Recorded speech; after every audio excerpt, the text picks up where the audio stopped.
Et moi, pour l'avoir revécu en déshypnose, toute cette période intra-utérine, matricielle, j'ai vraiment ressenti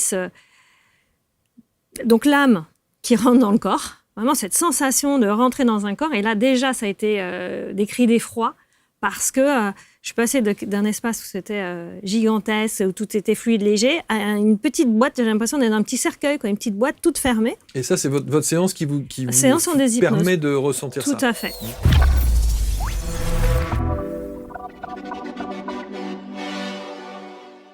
Vous cherchez à découvrir le yoga sans pression ni jugement? Bienvenue à notre cours de yoga complet et gratuit, créé et animé par Lily Mika en exclusivité pour ABC Talk. Ici, pas besoin d'être souple, ni de performer. Découvrez le yoga décomplexé, une approche qui casse les codes, adaptée à tous les corps, tous les âges, tous les niveaux. L'accent est mis sur l'écoute de soi et sur l'adaptation des postures à votre morphologie, et non l'inverse. Rejoignez-nous pour un moment de bien-être, où l'essentiel, c'est d'être à l'écoute de soi. Inscrivez-vous dès maintenant en cliquant sur le lien situé en haut à droite de l'écran ou dans la description de la vidéo et vivez l'expérience du yoga en toute simplicité.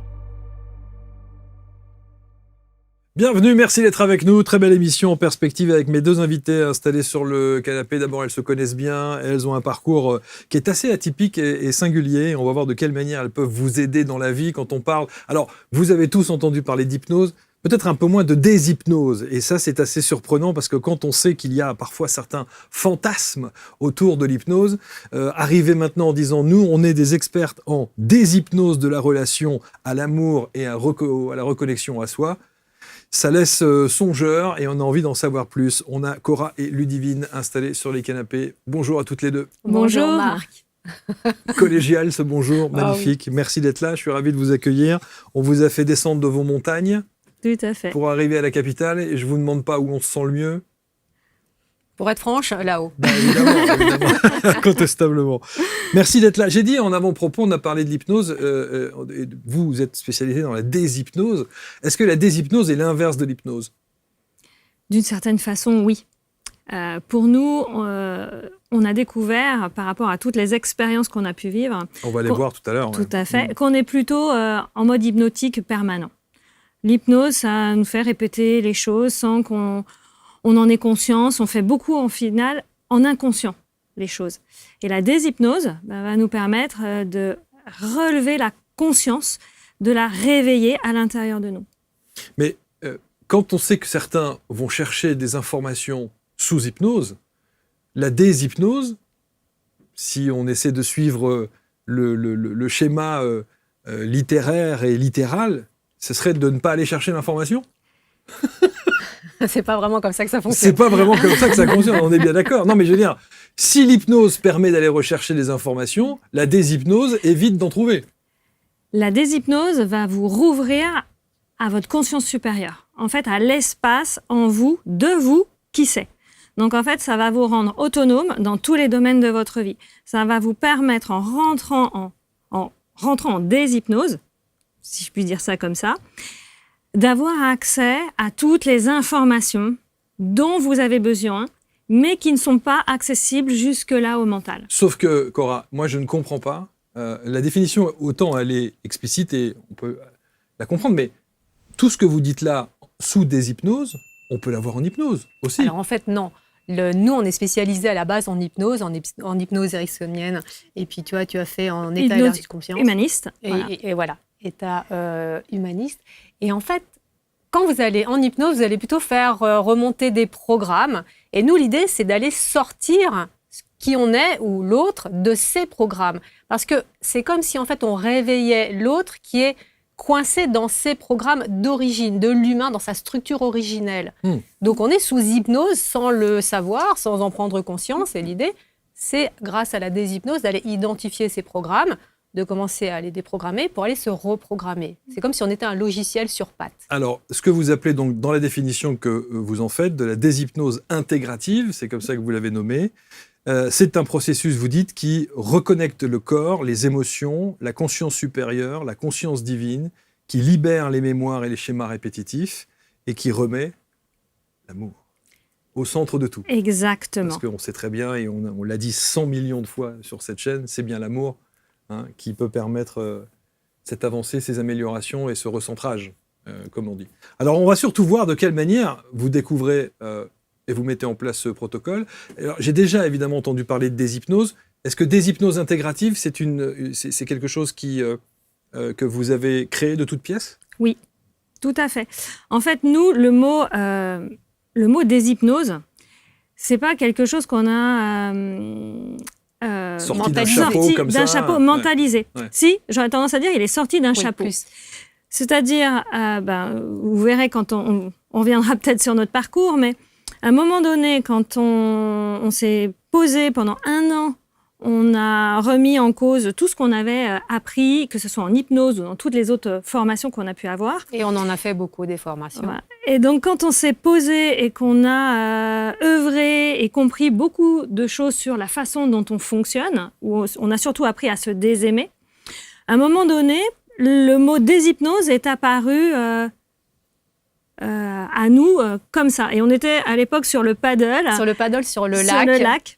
Parce qu'on œuvrait beaucoup sur le lac, on faisait beaucoup de recherches pendant l'été pour justement être déstabilisé, pour ne pas avoir les pieds sur terre, parce que la terre est reliée aussi au mental, donc on a toujours les mêmes informations. Et là, on s'était dit, on va quand même commencer à aller chercher, mais sous une forme plus aléatoire. Et donc, le fait d'être sur un paddle permettait d'être déstabilisé au niveau du mental, au niveau neuronal. Et à un moment donné, sur le paddle, a émergé en plein milieu du lac du Bourget le mot déshypnose. Voilà. Donc, ce n'est pas sorti du mental, et c'est sorti en effet du chapeau, mais de notre intériorité. Et intégrative ? Parce qu'on l'intègre dans notre vie de tous les jours. Ça, si je puis dire, l'avantage le plus important pour nous de la déshypnose, c'est que à partir du moment où vous rentrez dans ce processus et que vous l'intégrez, vous percevez toutes vos croyances, tous vos programmes, toute votre vie, en fait, après, vous apparaît beaucoup plus clair. Et vous savez, OK, pourquoi aujourd'hui je fonctionne comme ça ? Ouais. Et ça apparaît. Pourquoi est-ce que j'ai des schémas répétitifs ? Pourquoi est-ce que ça ne fonctionne pas ? C'est surtout que vous allez les voir tout de suite.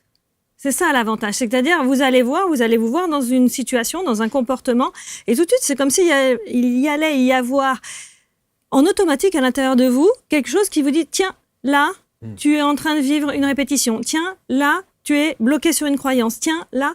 En fait, ça s'intègre dans notre vie de manière automatique. Entendre des messages d'amour, de l'au-delà, c'est toujours une chance, un privilège. Et j'avais aussi ce prénom de Thérèse avec cette dame. Est-ce que ça peut Ah parler ? oui, Thérèse, oui, Oui. ça me parle. Il y a une autre dame, Marie ou Marguerite, un truc comme ça de l'autre côté.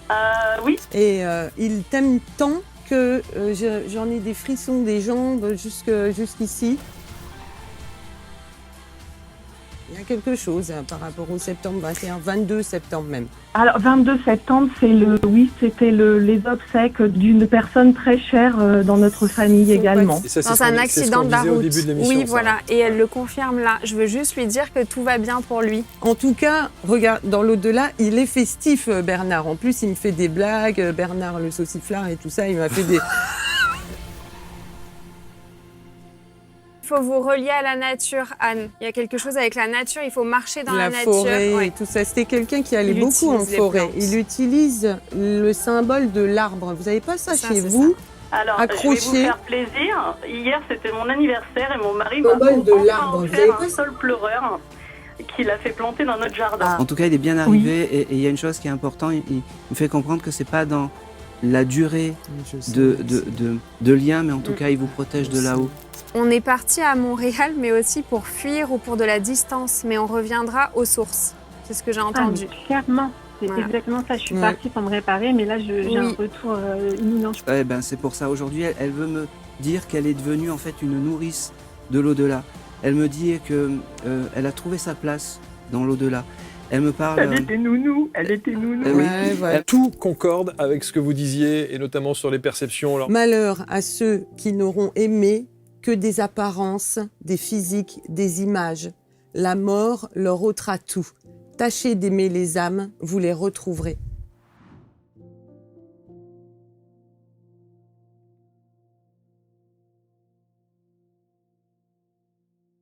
Encore faut-il être conscient qu'on est sous cette forme de schéma répétitif, de blocage, etc. Parce qu'il y a beaucoup de gens, moi je vois, qui viennent chez les thérapeutes, et d'abord qui viennent sans savoir quel est le problème. Donc quand on leur dit, pourquoi est-ce que vous faites ce schéma répétitif ? Ah bon, schéma répétitif, mais de quoi ? Tout le monde n'a pas conscience de ça, et on peut parfois arriver, se faire aider par un accompagnant de vie, un coach ou un thérapeute, sans savoir précisément. C'est ça qui est intéressant. Il va y avoir plusieurs profils pour nous. On a identifié plusieurs profils d'êtres humains, de personnages. C'est toujours le divine qui prend le lead. Vous avez remarqué ? C'est-à-dire c'est toujours le divine qui...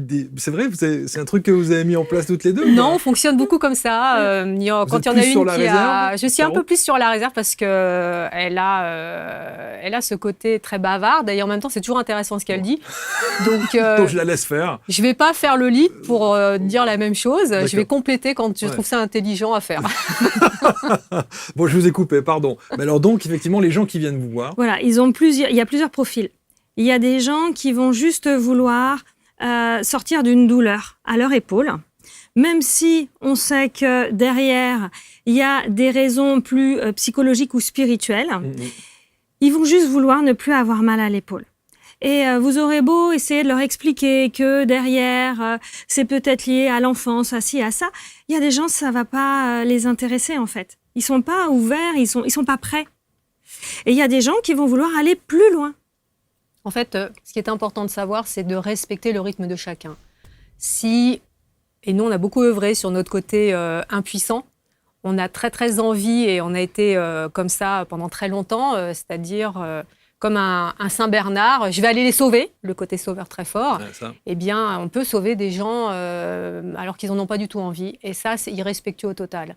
Donc, c'est important d'être là au moment où l'autre a besoin. Parce que quand il a besoin, il est motivé, et là, on est prêt. Mais vouloir sauver à tout prix, en fait, il y a aussi des questions à se poser de pourquoi est-ce que nous, on veut absolument sauver l'autre à tout prix. Et quelque part, il y a une problématique de pourquoi est-ce que j'existe et j'ai besoin d'exister en tant que sauveur, en tant que héros. Est-ce que vous avez eu ce syndrome-là, du sauveur ? Mais bien sûr. Oui, bien sûr. Mais à très, très forte dose. Et à très forte dose, j'imagine. Et vous avez au moins l'honnêteté en tant que... Vous considérez comme des thérapeutes ? Oui, thérapeute, vous avez coach. l'honnêteté en tant que thérapeute, donc coach, accompagnant de vie, on mettra le terme que l'on veut, de le reconnaître. Il y a beaucoup de gens, beaucoup de thérapeutes qui n'ont pas cette lucidité-là. Et ils se disent non, moi j'ai jamais eu ce syndrome de l'accompagnement du sauveur, plus, comme on dit, mais vous, oui, visiblement. Alors nous, on n'a pas de problème de se remettre en question, mais alors tout le temps. C'est-à-dire que quand il y a l'autre qui va avoir, par exemple, un comportement quel qu'il soit, on va se dire, tiens, en quoi est-ce que ça parle de moi ? Donc en fait, l'autre, pour nous, est tout le temps intéressant, parce que comme c'est un miroir, ça va nous mettre en... Est-ce que ça me bouge ? Est-ce que ça me bouscule à l'intérieur de moi ? Est-ce que ça va les faire remonter des peurs ? Et lieu de dire, il me saoule, qu'est-ce que c'est pénible d'avoir des gens comme ça en face de moi, c'est en quoi est-ce qu'il parle de moi et en quoi est-ce que je vais pouvoir œuvrer sur moi là-dessus ? Est-ce que ça veut dire que ça n'est jamais l'autre le problème ? Globalement, oui. Ça n'est jamais c'est l'autre. Incroyable ça. Mais vous savez qu'une fois qu'on a compris ça, ça change tout des relations qu'on peut avoir avec les autres. C'est-à-dire ce ressenti qu'on peut avoir qui va générer une colère, une frustration, quelque chose qui fait... Si on a l'automatisme de se dire « Pourquoi est-ce que je ressens ça même si l'autre en face est un salopard ?» Mais si on a la possibilité d'avoir ce mindset-là, ça change énormément de choses. Et de fait, on sort du rôle de victime. Exactement. Donc ça donne une puissance, un pouvoir à soi qui est tout à fait inimaginable quand on a des amis et des participants et des patients qui ont vécu des choses au-delà de l'horreur. Et quand on ose à un moment donné aller les amener vers ça, eh bien, déjà d'une, on ne se fait pas taper dessus, ce qui est déjà pas mal. Et en second, c'est OK, je vais pouvoir me repositionner dans ma position de puissance et je vais sortir du rôle de victime. Et ça change une vie en entier. Alors, quand on dit ça, et vous le disiez, vous avez accompagné effectivement des gens qui ont vécu des horreurs. Oui. Dire à quelqu'un, sors de ton rôle de victime alors qu'il vient de vivre et qu'il a vécu en tout cas dans son histoire des horreurs, et on va voir que votre histoire elle est quand même pas mal, même s'il n'y a pas nécessairement d'horreur, si je ne m'abuse, mais enfin il y a quand même des choses qui sont très très lourdes et on va voir vos parcours. C'est délicat, on ne peut pas toujours dire ça. Alors c'est ça qui est génial avec ce qu'on propose, c'est qu'on ne leur le dit pas, ils le découvrent. Voilà. Ceux qui sont prêts, grâce au processus qu'on a mis en place, quand on va les mettre en contact avec la position de victime, ils vont ressentir tout de suite dans leur corps ce que ça fait. Donc, soit ils sont prêts et ça va se révéler et ils vont se rendre compte que, ah ouais, en fait, je me sens victime. Et ensuite, une fois qu'on va apaiser la victime, ils vont pouvoir aller ressentir qu'il y a de la puissance derrière. Parce que pour nous, dans chaque expérience, et ça, c'est pas évident de l'accepter pour les gens qui ont été victimes, c'est qu'il y a toujours du plus et du moins dans une expérience. Et vous dites quand même victime. Hein.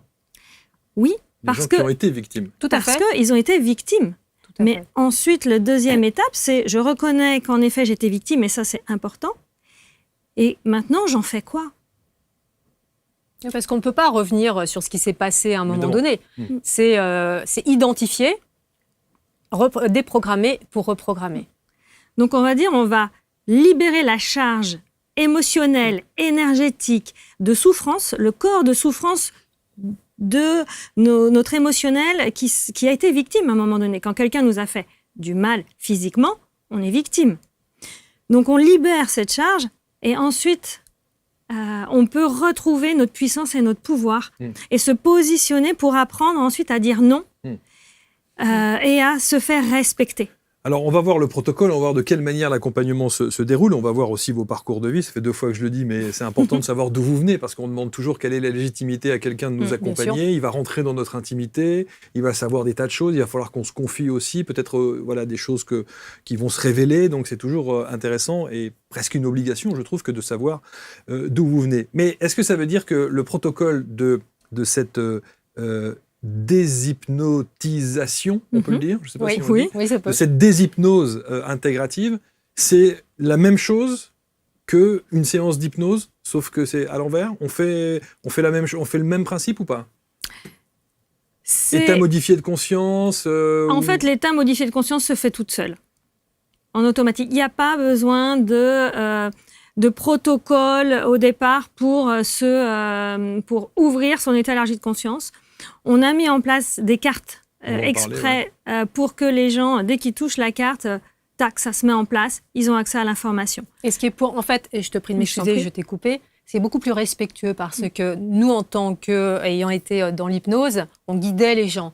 Donc on se positionnait sans le savoir au final en tant que sachant. Alors que là, on se positionne à l'intérieur de nous en disant et en ressentant que l'autre a toutes les clés. Nous, on met à disposition nos outils, mais on va aller le laisser chercher, faire remonter l'information à travers son corps à lui.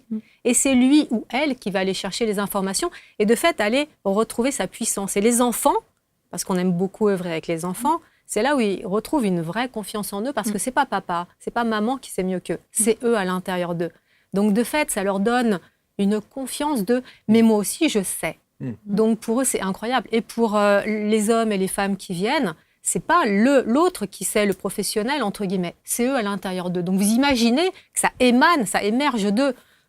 Quoi de plus beau que quand ça émane de vous? Mais ce que je disais, c'était sur le côté pratico-pratique, c'est-à-dire que cette séance, quelqu'un qui vient dans votre cabinet ou à distance, peu importe la manière dont vous allez procéder, il pourrait s'imaginer, ah bah tiens, je vais faire une séance, donc allons-y. Il n'y a pas de guidance, il n'y a pas de choses comme ça. Alors, Si. Parce bien que quand sûr. même, on ne va pas le laisser partir dans tous les sens parce Bien qu'il sûr. pourrait être très mal interprété comme n'importe quelle personne qui va aller vous accompagner avec. Non, on va aller l'accueillir dans ses profondeurs et on va aller tout le temps aller pousser plus loin. donc vous le guidez. D'une certaine manière. D'une Mais par certaine contre, façon. ce qu'il dit, on ne va pas le remettre en question en disant c'est pas bien, c'est pas ça.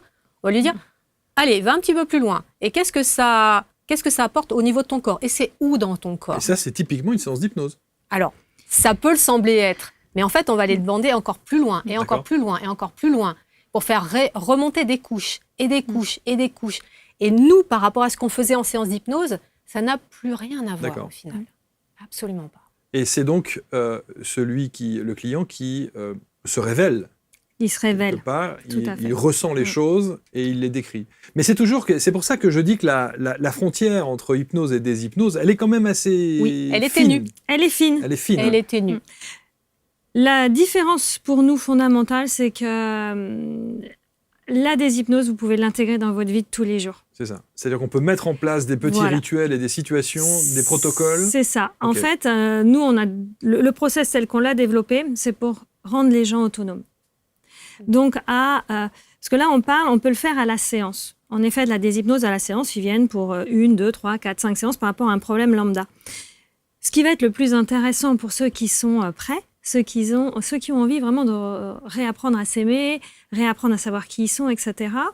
Il y a vraiment tout un process qui va leur permettre d'aller se reconnecter à leur âme, à leur esprit, à leur corps émotionnel, à leur corps mental, et à comprendre en fait comment ils se sont construits, comment ils se sont construits en désamour d'eux-mêmes, et surtout à refaire corps avec tous leurs espaces. C'est comme Donc, si en c'est ça fait, qui est quand on arrive intéressant. sur Terre, on était dispatchés, comme plein de petites pièces, un puzzle partout, éparpillé, et que avec cette prise de conscience, je récupère un bout de moi, et un autre bout de moi, et un bout de moi, et pour finir, je suis dans mon unité. C'est ce que certains appellent le recouvrement d'âme Oui. aussi. Certain.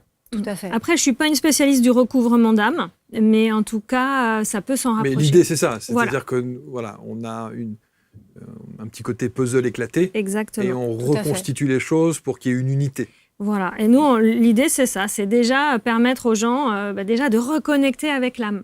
Beaucoup en sont coupés. De reconnecter avec ce que nous, on appelait l'esprit source. D'accord ? Pour nous, pour faire simple, l'esprit source, c'est la part de nous qui reste beaucoup plus connectée à la conscience universelle. Et l'âme, c'est l'espace en nous qui expérimente. Et les deux communiquent ensemble. Sauf que ce qu'on a identifié dans le processus qu'on a mis en place au niveau de la déshypnose, c'est que souvent les gens, ils n'ont ni conscience qu'ils ont une âme, ni conscience qu'ils peuvent communiquer avec leur esprit source, avec le grand univers. Ils sont coupés de leur corps, coupés de leur émotionnel. Ils n'arrivent plus à rien à ressentir.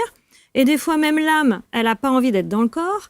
L'âme, elle a du mal à vivre les émotions, etc., etc. Donc, pour nous, le process idéal, c'est de faire en sorte que toutes ces parts-là, déjà, soient en paix. Et On qu'elles puissent recommunique. communiquer. En tout cas, pardon, allez-y. Oui. Non, je vous en prie. Et dans un deuxième temps, on va s'occuper de l'histoire personnelle. Mais j'aurais tendance à dire que ce qui est génial, c'est de pouvoir d'abord se réunifier. Et ensuite, on va dans l'histoire personnelle. En tout cas, c'est quelque chose qui se vit dans le corps. Oui. Ah oui. Pour nous, l'instrument principal, c'est le corps. C'est pour ça que vous dites ne croyez pas, expérimenter. Donc c'est vraiment quelque chose qui se vit physiquement. C'est comme si on était des spécialistes de la réincorporation. Nous, on fait ça tous les matins parce qu'a priori, dans ce qu'on a pu voir, et je vais surtout parler de moi, j'ai l'impression de ne pas être beaucoup allée dans mon corps depuis que je suis née. Je suis souvent arrivée et repartie, très souvent. Donc à un moment donné, ça m'a dit, mais en fait, tu fais plein de choses dans ta vie. Pour quelle raison est-ce que tu les fais ? Et en fait, c'était pour visiblement incorporer mon corps le matin parce que j'en avais pas du tout, apparemment, l'élan. Donc, on pourrait être des facilitatrices de réincorporation de la journée pour être bien présent, bien dans le moment présent et pouvoir aller comprendre qu'est-ce qui nous est arrivé, qu'est-ce qui fait qu'on a créé des programmes comme ça, qu'est-ce que fait qu'on veut plus de ces programmes et qu'on veut aller créer autre chose. Et toujours, la base pour nous, c'est l'amour en fait. Ça veut dire que vos puzzles respectifs sont reconstitués ?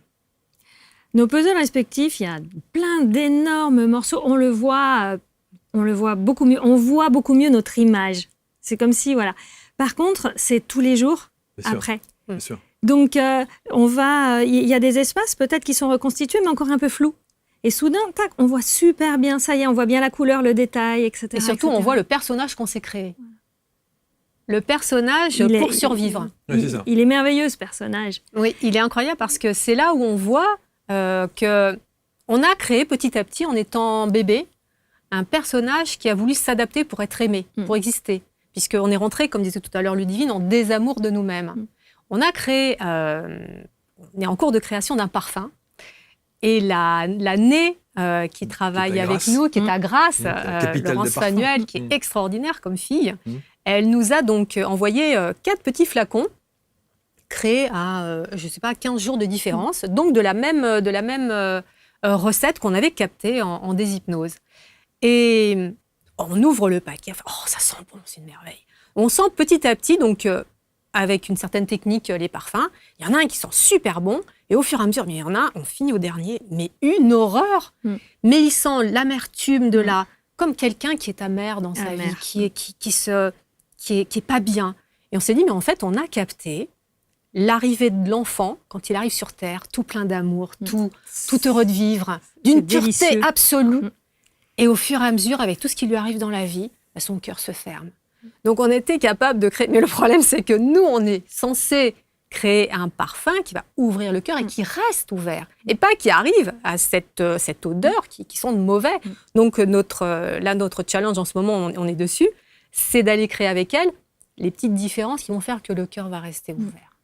Parce qu'il y a des gens qui sont olfactifs et d'autres qui sont visuels, auditifs, kinesthésiques. Donc, le tout ensemble peut permettre aussi d'aller rester connecté à soi, avec le cœur ouvert. Et c'est un vrai challenge par rapport à cette société, d'avoir le cœur ouvert en permanence. Et la symbolique était très chouette, quoi, parce que c'est le même parfum qui a vieilli dans le temps. Hein.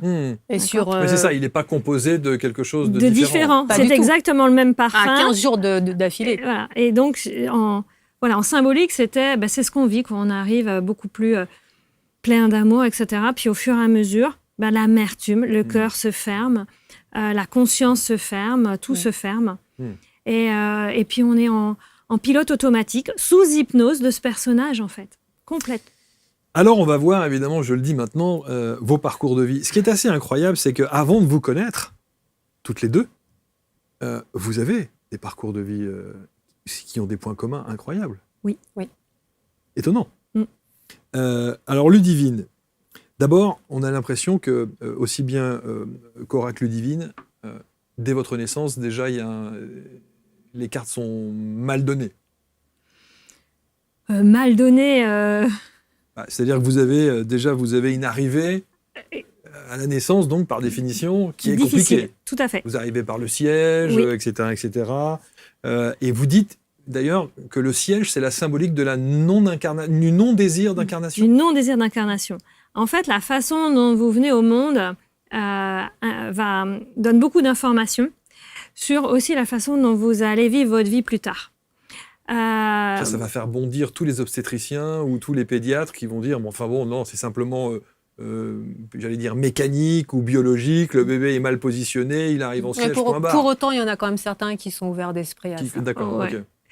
Et moi, pour l'avoir revécu en déshypnose, toute cette période intra-utérine, matricielle, j'ai vraiment ressenti donc l'âme qui rentre dans le corps, vraiment cette sensation de rentrer dans un corps. Et là, déjà, ça a été des cris d'effroi parce que je suis passée d'un espace où c'était gigantesque, où tout était fluide, léger, à une petite boîte. J'ai l'impression d'être dans un petit cercueil, une petite boîte toute fermée. Et ça, c'est votre séance qui vous séance en déshypnose. Permet de ressentir ça. Tout à fait. Et on le vit dans le corps, donc on le ressent. Donc c'est ça qui est super intéressant. Et donc, et là, panique à bord, et j'ai revu toute l'histoire transgénérationnelle de ma famille, puis plein d'autres, les émotions, les sensations, etc. Et là, je me suis entendue et vue crier en me disant non, je viens pas, je remonte. Et physiquement, je remonte, puisque naître par le siège, ça veut dire qu'on pousse par le haut, on pousse pas la tête en bas, quoi. Mais c'est là où il y a un paradoxe. Moi, j'entends toujours dire que nous sommes effectivement des êtres de lumière venus sur Terre pour vivre une incarnation et une expérience de vie. Ça veut donc dire qu'on l'a choisi. Tout à fait. Donc vous avez choisi exactement le corps qui va vous accueillir. Tout à fait. Et je me souviens très bien que, parce que j'ai vécu toutes les étapes, qu'au début, c'est oui, j'y vais, bien sûr. L'étape où j'oublie, j'ai vraiment ressenti... C'est comme si je passais dans un voile et j'oubliais, je commençais à oublier pourquoi je suis descendue. Et la seule chose qu'il me restait, c'était ça fait mal, c'est douloureux, c'est compliqué, je vais pas y arriver, je vais repartir. Comme si là, une prise de conscience. Sauf que j'aurais tendance à dire que mon chemin n'était pas de repartir, donc je suis quand même sortie. Avec des aléas, 6 mois plus tard, vous faites une pneumonie, c'est ça? Une pneumonie virale, oui, j'ai failli mourir. Je suis partie un peu plus d'une semaine à l'hôpital. Et mes parents, voilà, ils l'ont su par les médecins plus tard qu'ils ne pensaient pas que j'aurais passé la nuit, quoi. Alors ça, justement, quand on analyse ça, ça veut dire quoi? Autant le siège, vous l'avez décrit en disant refus d'incarnation. Ok, la maladie qui arrive à 6 mois où vous frôlez la mort, comment vous pouvez... Ça veut dire quoi? Alors là, j'ai pas été plus creuser cet espace-là. Je l'ai revécu par rapport ensuite. J'ai revécu ces moments de vie-là plus en termes de sensations et de me dire oui, en effet, c'est douloureux, mais j'ai senti cette info, c'est non, tu restes. Donc, je ne sais pas si à l'époque j'ai fait une sortie de corps, peut-être qu'il y a eu. Là, j'ai le voile de l'oubli et j'ai pas eu. En tout cas, c'est pas remonté. Bon, en tout cas, Caro, alors vous aussi, hein, Cora, pardon. Je sais pas pourquoi je dis Caro, c'est Cora. Naissance compliquée, césarienne d'urgence. Oui. Hein, allons-y. Sortie de corps. Oh ben oui. Moi, j'ai passé mon temps à faire tout en urgence, en permanence. Apparemment, j'ai un programme Scorpion très fort. C'est je meurs, je revis, je meurs, je revis. Le tout 4 fois. Donc oui, chez moi, c'était très fort. Et pour autant, je me suis visualisée quand je suis partie en 2010 au Canada faire mes études en PNL. J'ai bien visualisé mon arrivée, mon incarnation. Youpi, j'y vais à fond, hyper guerrière. Et bien pour autant, à chaque fois, c'était ah non, mais je repars. Mais ça veut dire que l'âme se trompe? Non. Elle fait des choix. Elle fait des choix d'oubli. Et c'est ça qui est tout à fait bizarre.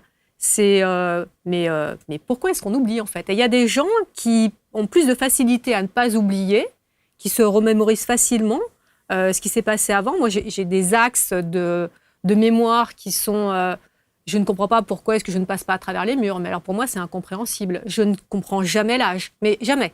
Je ne sais jamais l'âge de mes proches. Je sais juste celui de mon fils qui me le rappelle tout le temps. Mais c'est quelque chose pour moi qui est tout à fait incompréhensible. Donc j'ai des mémoires d'autres choses d'ailleurs. Et pour autant, sur d'autres éléments, je ne comprends pas pourquoi est-ce que j'ai dû m'attirer des situations aussi difficiles. Mais j'ai compris à peu près pourquoi. Bon, mais c'est là où moi, il y a un truc dans mon logiciel qui m'échappe toujours, c'est de dire que si l'âme choisit de s'incarner, il y a le mot choisi. Donc elle a bien choisi qui, où, quand, comment. Oui. Tout à fait. Si c'est ça le concept. Tout à fait. À partir de ce moment-là, ça veut dire que si elle se rend compte sur place que c'est pas l'idéal, c'est pas ce qu'elle voulait, c'est pas ce qu'elle imaginait, c'est pas ce qu'elle imaginait ou c'est pas ce qu'elle pensait et qu'elle souhaite repartir, ça veut donc dire qu'elle s'est trompée. Non. Alors non. Ça veut dire qu'il est fort probable que... moi, en tout cas, je vais parler pour moi. Moi, mon chemin, maintenant, je le comprends à 50 ans. Je comprends pourquoi tout le chemin, ce que je viens apprendre, en fait, ce que je viens vivre sur Terre. Je ne me suis pas trompée. J'ai cru que je voulais repartir. Mais au fur et à mesure que la vie passe, que les choses... avancent, évoluent. Que les choses avancent, évoluent. Et là où j'en suis aujourd'hui, je comprends beaucoup mieux que je viens réexpérimenter l'amour. Mais à l'époque, non. Voilà, je viens expérimenter l'amour dans toute sa complexité et dans toute sa beauté. C'est super facile quand vous êtes l'âme et que vous êtes, parce que pour l'avoir vécu aussi en déshypnose, quand vous n'êtes pas dans de la matière, quand vous n'êtes pas dans un monde matériel, tout est facile, tout est fluide. Et vous êtes dans un amour, vous êtes baigné dedans. Donc ça paraît évident que l'amour, c'est facile. Et que l'amour, c'est une évidence, on est censé vivre et que c'est magique, c'est merveilleux.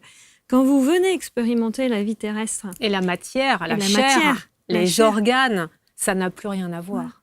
Et donc là, l'amour, quand vous réapprenez à vous aimer, parce qu'en fait, le process, vous apprenez à vous désaimer au départ.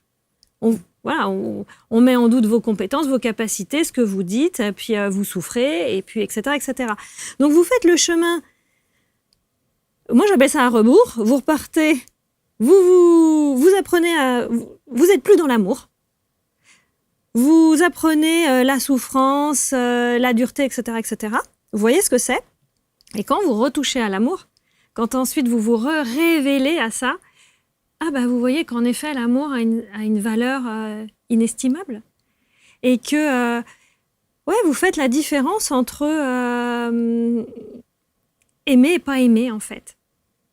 Mais c'est là où on se dit que le cahier des charges, quand on est une âme et qu'on décide de s'incarner, ça serait bien qu'on le valide avant.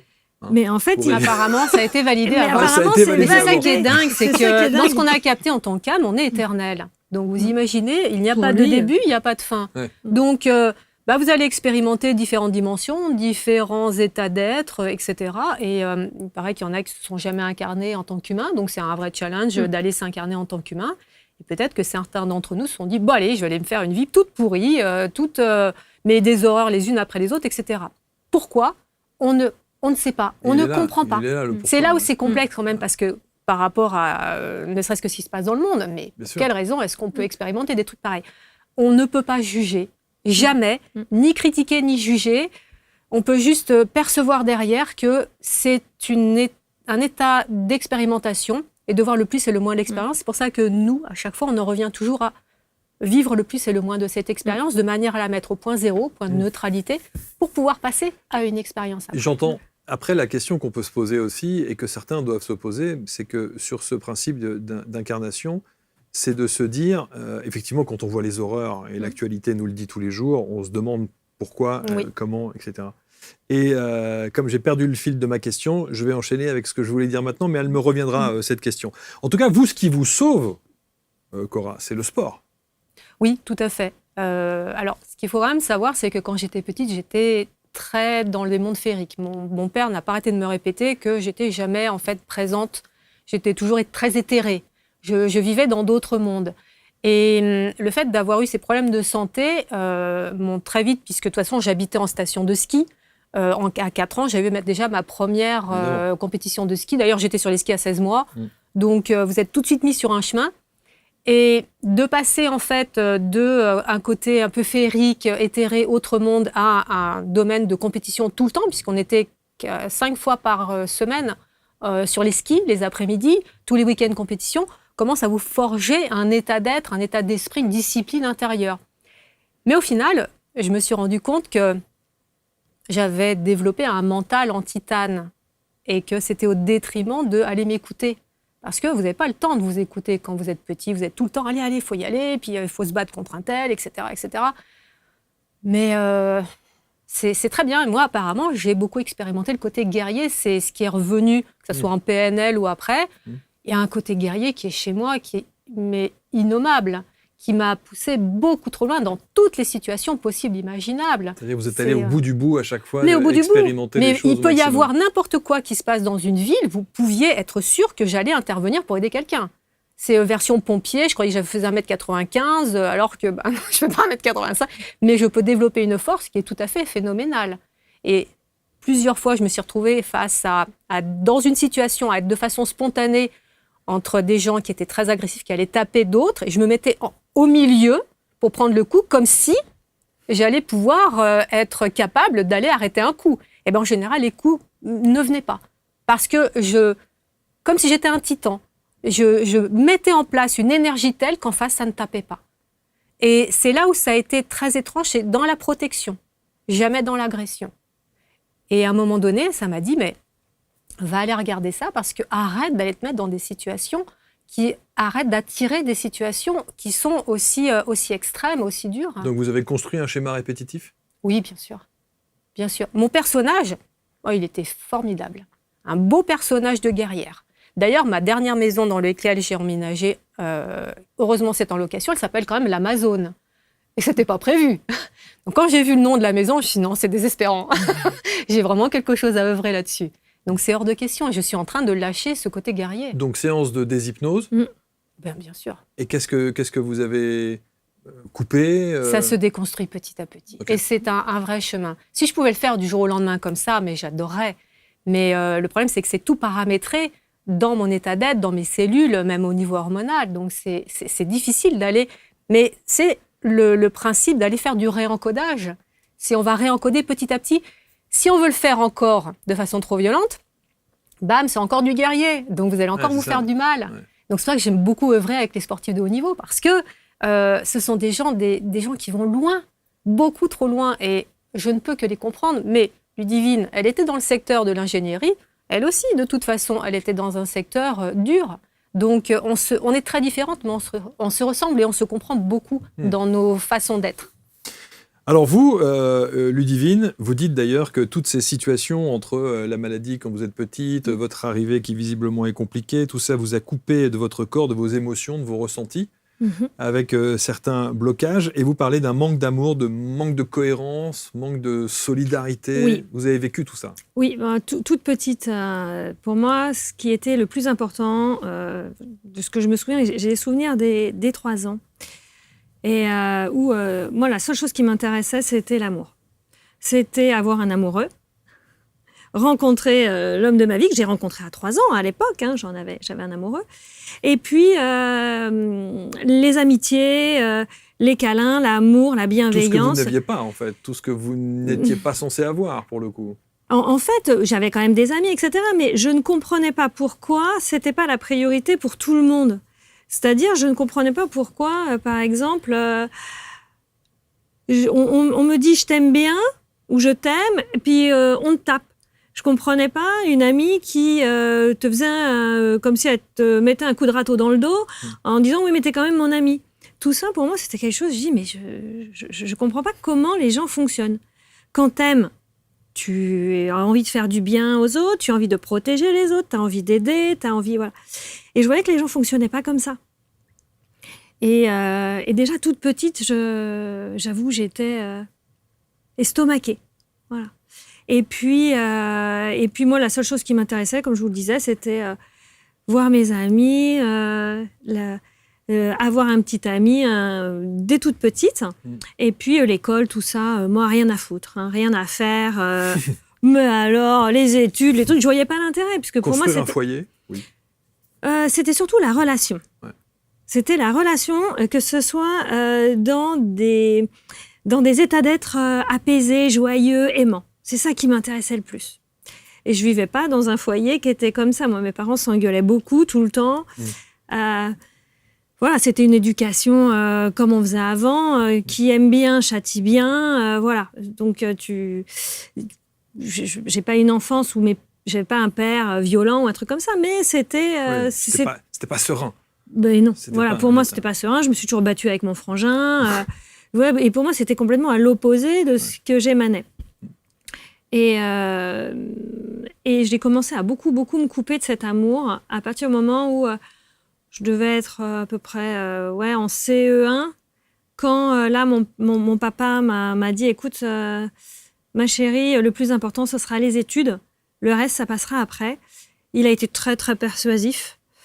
Donc, au début, j'ai un peu bataillé et puis j'ai pas pu résister. Et c'est là où je me suis coupée de l'amour pendant tout un temps et je me suis créé un mental très, très, très, très fort. Un mental analytique. Ce qui vous a aussi, ce mental analytique vous permet de faire la carrière de cadre que vous Exactement. avez pu avoir dans l'ingénierie, donc ça aussi. Et ça m'a coupée. Et Ouais. puis, en parallèle, donc ça, je l'ai su plus tard en hypnose d'abord, puis en déshypnose, on a finalisé. J'ai eu toute une période où j'ai eu des mémoires d'abus, en tout cas pendant toutes ces périodes, donc abus sexuels. Donc mon corps en avait tous les stigmates, tout, voilà. Et en même temps qu'il fallait en plus aller travailler, enfin l'important c'était le travail, les réussites professionnelles, scolaires, etc. Ben là, je me suis complètement coupée. Je suis devenue une enfant très dure. Je regardais tous les films d'horreur sans broncher, les films tristes sans broncher. J'avais plus d'émotionnel. Ouais, c'est ça. Et j'avais un objectif, faire des études. C'est pour ça que quand on parle du conditionnement, de l'engrammage, C'est incroyable. C'est incroyable. C'est incroyable, hein. C'est fou. Vous savez, je prends toujours cet exemple, moi, qui m'a marqué. Vous avez vu ces scientifiques, peut-être, qui ont décidé de réunir des bébés dans une pièce. Et vous avez plein de bébés qui jouent dans une pièce. Et à un moment donné, ils déposent des serpents, qui sont évidemment complètement inoffensifs, etc. La première réaction qu'on aurait tous, c'est d'avoir un rejet, d'avoir une peur, parce qu'on a cet engrammage de la peur, de survivre, de l'attaque, de la morsure, du truc. Les bébés jouent avec les serpents, les touchent, les retournent, etc. Et c'est ça qui est assez incroyable, de se dire à quel point, effectivement, on arrive avec cette pureté. Exactement.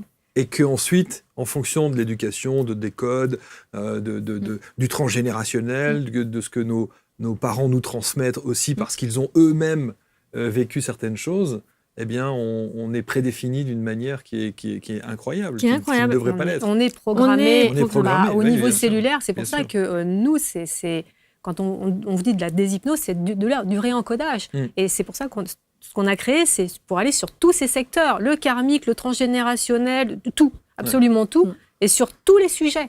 Oui. Parce que le but, c'est que ça soit l'amour aux manettes.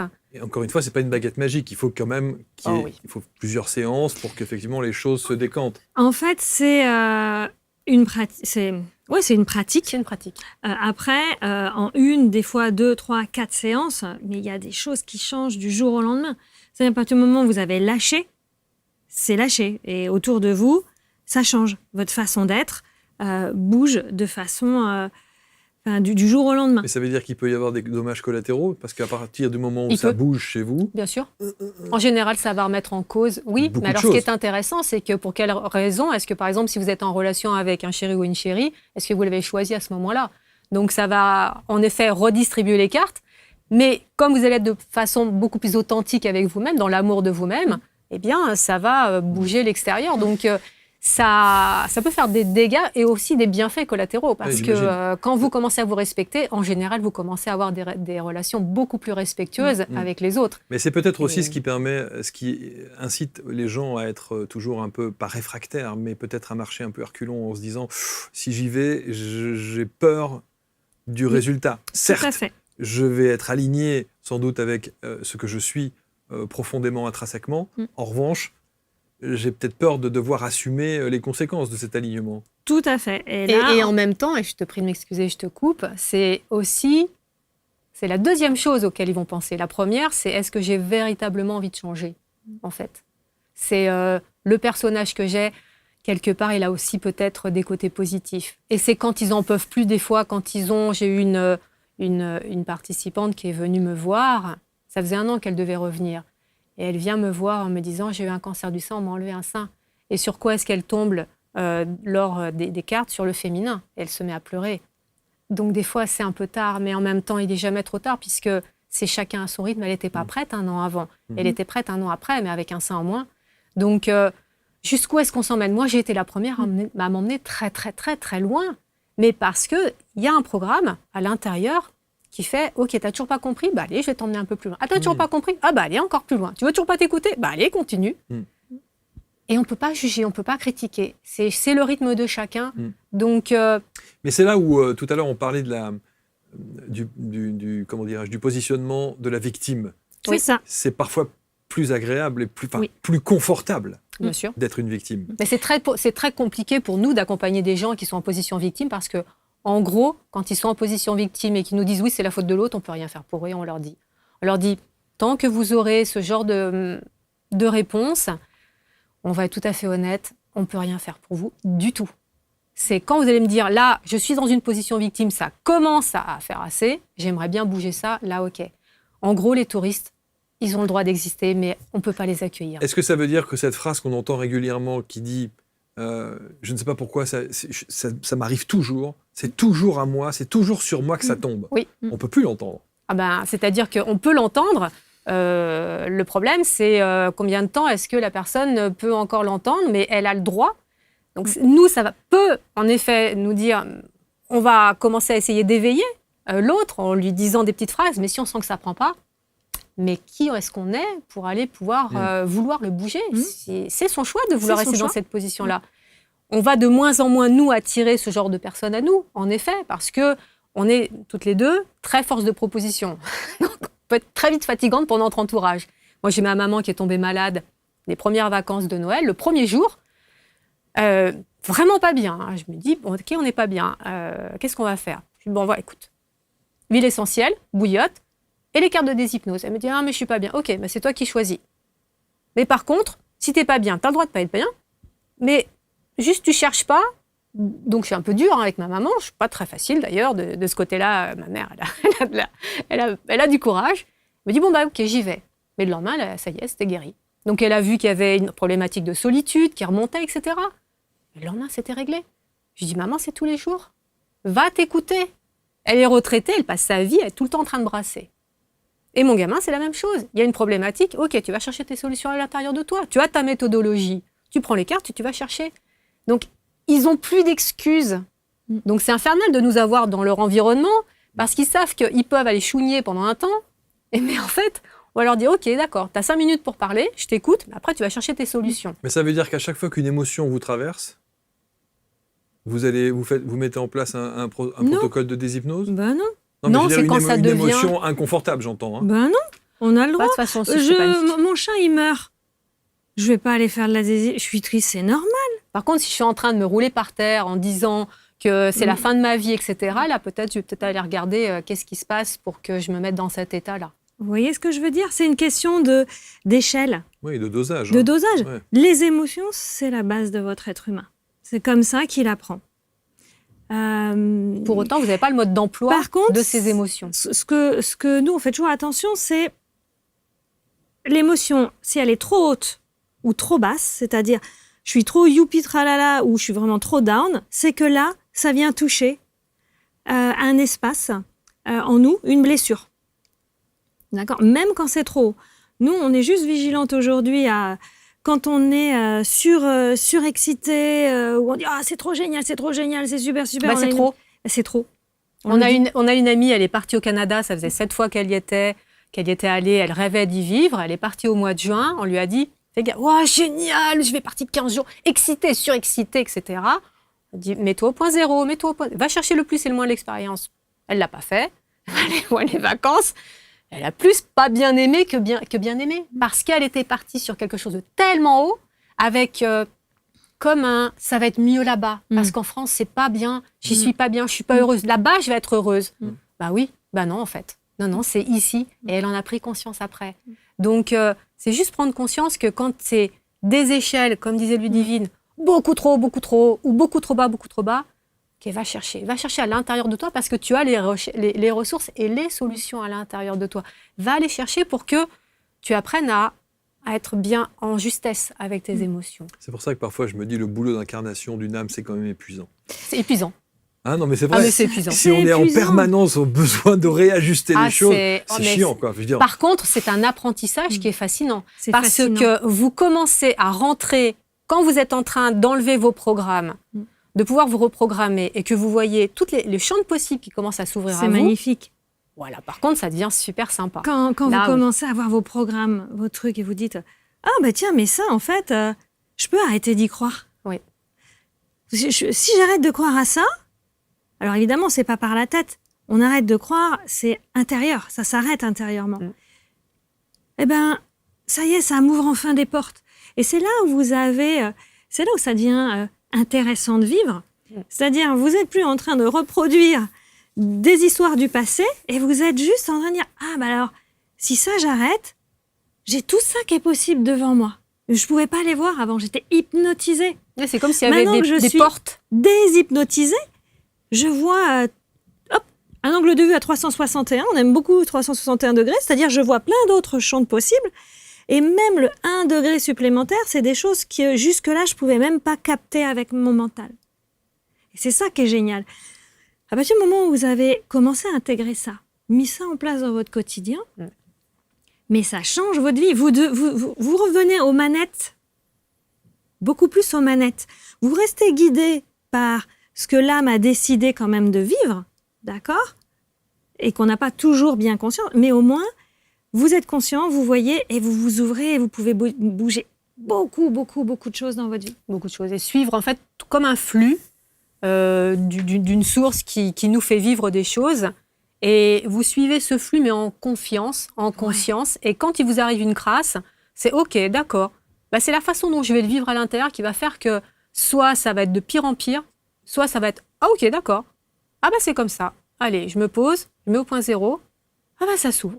Et ça hop, je peux passer à une autre expérience. Et je commence à créer. Je lutte plus contre le courant. Et c'est pour ça qu'on a créé différents outils pour permettre d'identifier au plus vite nos programmes, les déprogrammer pour se reprogrammer et après pouvoir aller commencer à ouvrir un nouveau champ de possibles, mais tout le temps avec le cœur, avec l'amour aux commandes. Et ça, mais ça fait une différence qui est notable parce que vous êtes beaucoup plus en paix à l'intérieur, beaucoup plus...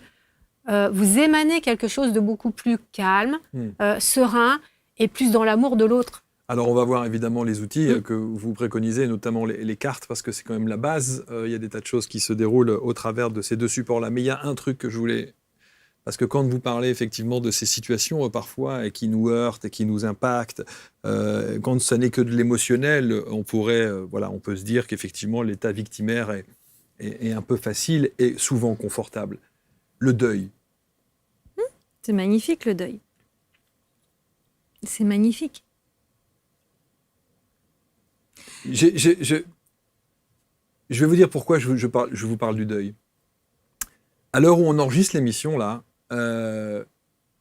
j'ai été bouleversé comme des millions de gens sur la planète avec ce qui s'est passé. Et vous qui êtes en montagne, Bien sûr. vous avez entendu parler évidemment de la Suisse et de ces enfants, enfin ces ados, Bien sûr. qui sont décédés dans des conditions épouvantables. Le deuil. Tout à fait.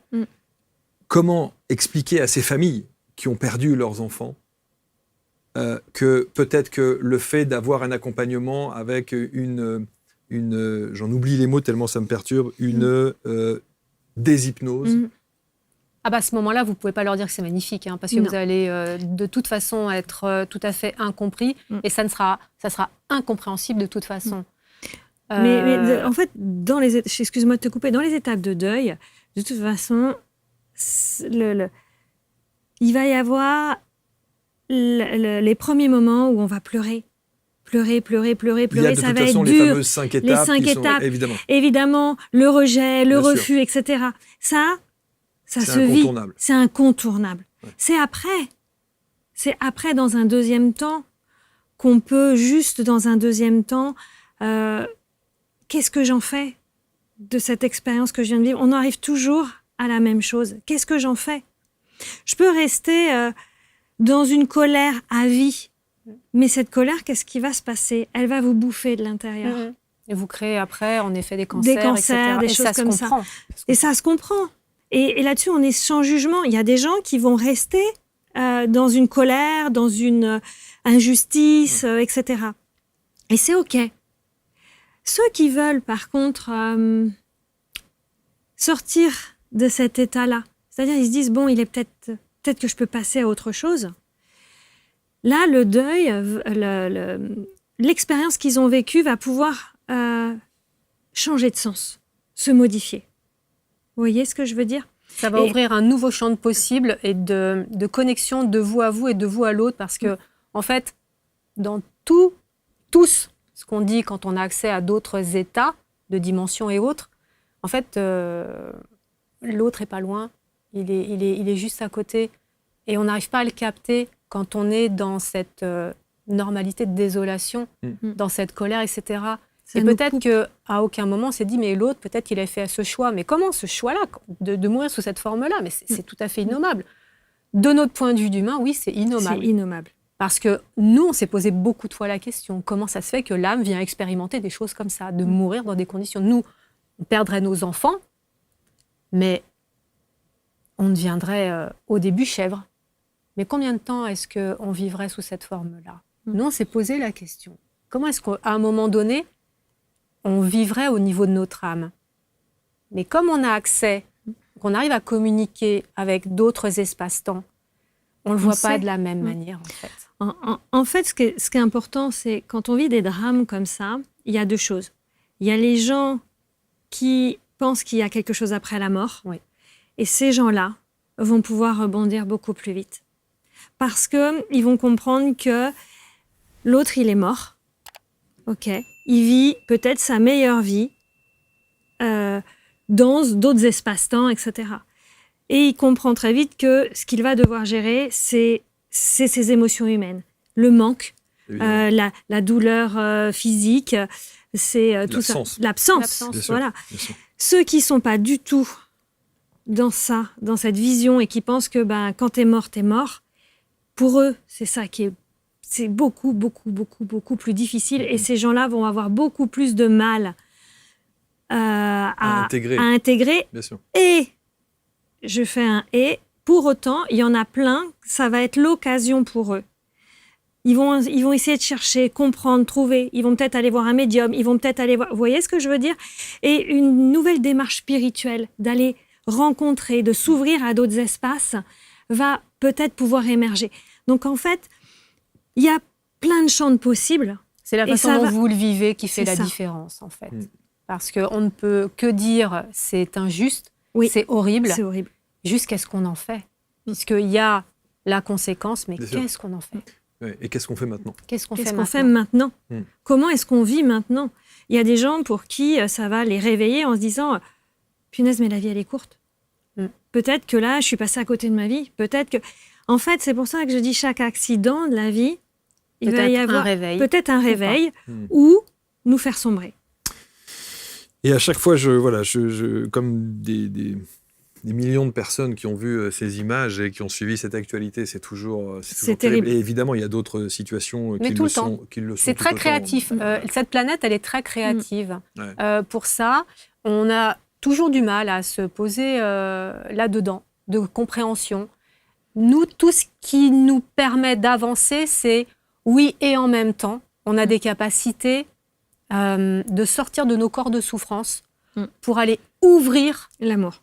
à l'amour. Et c'est ça, en fait, qui nous guide, qui nous fait tous les jours aller Avancer. œuvrer là-dessus et avancer. 2 jeux qui sont là, les jeux de transformation et de libération, le jeu de la relation à l'amour. Ça veut dire que le protocole de déshypnose, pour qu'on puisse le pratiquer à la maison, en dehors de votre approche, on le fait avec les cartes.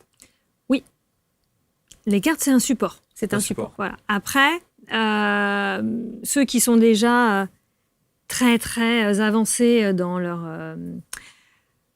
dans l'utilisation d'outils, etc., ils peuvent l'utiliser tel quel. Mais nous, ce qu'on préconise, c'est d'abord de faire des séances pour bien comprendre Bien sûr. en fait, le processus, quoi. Donc, comment est-ce qu'on pratique? Comment est-ce qu'on pratique? Eh bien, les gens arrivent, par exemple, ils nous exposent leurs problématiques. Nous, on va les guider vers poser une intention positive. Ok. Puisque l'idée, c'est quand même que ça soit quand même très clair et de garder ça comme fil conducteur et d'aller tirer. Donc, on a des cartes de connexion et d'étirer des cartes comme ça à l'aveugle. Nous, on ne fonctionne qu'au début à Mais l'aveugle. c'est ces jeux-là, non? Oui. Ce sont ces jeux-là. hein, Voilà, d'accord. tout à fait. Ouais. On va d'abord aller sur le jeu des transformations et des libérations, Celui-là. puisque c'est celui qui reconnecte à vos différentes parts, le moi, l'émotionnel, le corps, etc., les parts subtiles. Et ensuite, quand vous êtes bien reconnecté à toutes vos parts, tout votre puzzle, c'est d'aller vous ouvrir à la relation, à l'amour. Donc, vous allez voir si vous êtes coincé dans des rôles de victime, de bourreau, si vous avez des blessures de rejet, d'abandon, etc.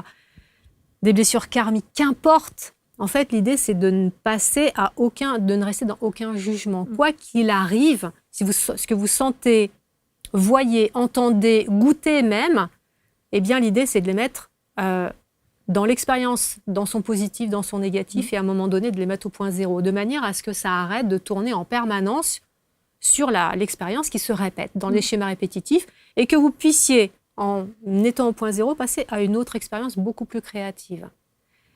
Et l'idée, c'est que vous puissiez créer votre vie avec tout le temps la base, l'amour, au centre de votre vie. Parce que l'amour, et vous en êtes convaincus, elle est sur tous les sujets, toutes les problématiques, que ça soit professionnel, personnel, de santé, etc. C'est l'amour qui va pouvoir vous permettre d'avancer dans votre vie. Mais donc, d'abord, des séances, pour qu'on maîtrise, j'allais dire, qu'on ressente le protocole, c'est ça? Pour aller faire un premier nettoyage, Oui. si je puis dire. Et ensuite, on fait Ils ont ça, les jeux. on fait les jeux directement. Ils ont les jeux à la maison. Ok. En fait, pour nous, il y a 2 façons de faire, pour faire très simple. Soit les gens, ils viennent avec une problématique lambda, comme on vous disait, j'ai des problèmes récurrents de douleur ou de... Ça peut être physique, ça peut être physique, émotionnel, ça exactement, peut être répétitif. ou j'en ai marre, j'arrive pas à rencontrer Voilà. l'homme de ma vie, ou la Exactement. femme de ma vie, etc. Ils viennent pour quelque chose de très ponctuel, et donc on va répondre à leurs problématiques de façon ponctuelle, et on va juste faire peut-être 2, 3, 4, 5 séances, ça va dépendre d'eux. Là, on va aller pour débloquer la situation. Ça, c'est une façon de faire. C'est pas ce que nous, on préconise, c'est pas ce que nous, on préfère. Nous, ce qu'on préfère, c'est accompagner sur 4 mois dans une vraie reconnexion, une vraie dynamique à l'amour de soi. D'accord? Donc là, c'est tous les gens qui sont prêts et qui en ont marre que, ils vont avoir soigné ça, ils vont avoir soigné la rupture, ils vont avoir... Puis à chaque fois, il y a des trucs qui reviennent, et puis il faut retourner voir un thérapeute, puis il faut retourner voir un énergéticien, etc., etc., qui se disent, mais comment est-ce que je peux faire moi pour être mieux avec moi-même et avoir mes propres capacités de transformation? ben là, on les accompagne dans un processus, comme disait Cora, beaucoup plus long, où justement, on s'occupe de l'âme, du corps, de l'esprit, et on s'occupe ensuite de tout ce qui va faire qu'on s'est déconnecté de l'amour. Et on les emmène à se reconnecter à l'amour d'eux-mêmes et à pouvoir, de fait, s'ouvrir à de nouvelles façons d'être en relation avec les autres. En fait, c'est toujours relié aux peurs, l'amour. Nous, on a fait un autre choix que celui, puisqu'on peut rentrer, par exemple, dans les gens et quand ils se connectent, et vous avez vécu ça, aller leur enlever, par exemple, une peur de base, on va aller à l'origine de... Pour autant, nous, ce qu'on a capté, et c'est notre chemin qu'on assume, on va pouvoir aider des gens qui n'y arrivent pas. Mais nous, notre but ultime, c'est qu'il y ait un chemin qui soit compris par rapport à ces peurs. Parce que vous allez couper l'origine d'une peur, soit, mais on en a tellement derrière. Mais des peurs, elles peuvent remonter, mais par le plafond, en verticalité, à droite, à gauche. Et à un moment donné, mais c'est pas quelqu'un qui va le faire à votre place. À chaque fois. Et l'idée, c'est de reprendre votre souveraineté. C'est notre chemin à nous. Donc c'est un chemin qui est un petit peu plus loin, mais quel plaisir de pouvoir se dire, c'est moi aux commandes maintenant. C'est plus mon personnage, c'est moi. Et j'ai plus peur d'avoir peur, j'ai plus peur d'avoir mal. C'est ça, en fait, la différence. Moi, j'ai plus peur d'avoir peur, ni mal, ni de souffrir, ni d'être dépendante. J'ai plus peur parce que dès que je le vois, je peux me poser, je lâche déjà les charges et ensuite, ça s'ouvre. Et c'est ça, on sort de la peur. Et on reprend le contrôle de nos vies. La maîtrise. On la crée. Et on la crée. La maîtrise. On va vous mettre autour de la vidéo tous les liens pour d'abord rentrer en contact avec Cora et Ludivine. On vous met les liens aussi pour les 2 jeux. Le deuxième, ça y est, il est dispo ? Et il est en cours de fabrication. Et il y a le 3e qui est en cours d'expérimentation parce que c'est le réencodage de l'ADN, donc ça va encore plus loin. Par contre, c'est la base, même si c'est un réencodage de l'ADN, la base, c'est l'amour, de toute façon. L'amour, toujours l'amour. Merci beaucoup à toutes les 2. Merci beaucoup, Marc. Repartez dans vos montagnes comme Heidi. Et c'est ça. C'est exactement ça. Oui. Voilà. Profitez bien, vous êtes bien là-haut, comme on dit, aussi bien au sens propre qu'au sens figuré. En effet. Je vois très bien. Merci infiniment. Merci. C'était passionnant de vous entendre et merci pour ce réconfort que vous apportez. Et juste un mot, le parfum, et donc ils arrivent quand le parfum? Quand on aura stabilisé pour qu'il arrête d'être amer. Au bout d'un moment. Au bout d'un moment. Il faut qu'il reste aussi pur que le bébé qui puisse se permettre. Et il y a d'autres parfums qui vont arriver derrière. Magnifique. Merci à toutes les 2. Merci à tous. Vous partagez bien entendu, vous commentez avec bienveillance et on se retrouve très vite pour une prochaine rencontre. Merci à tous.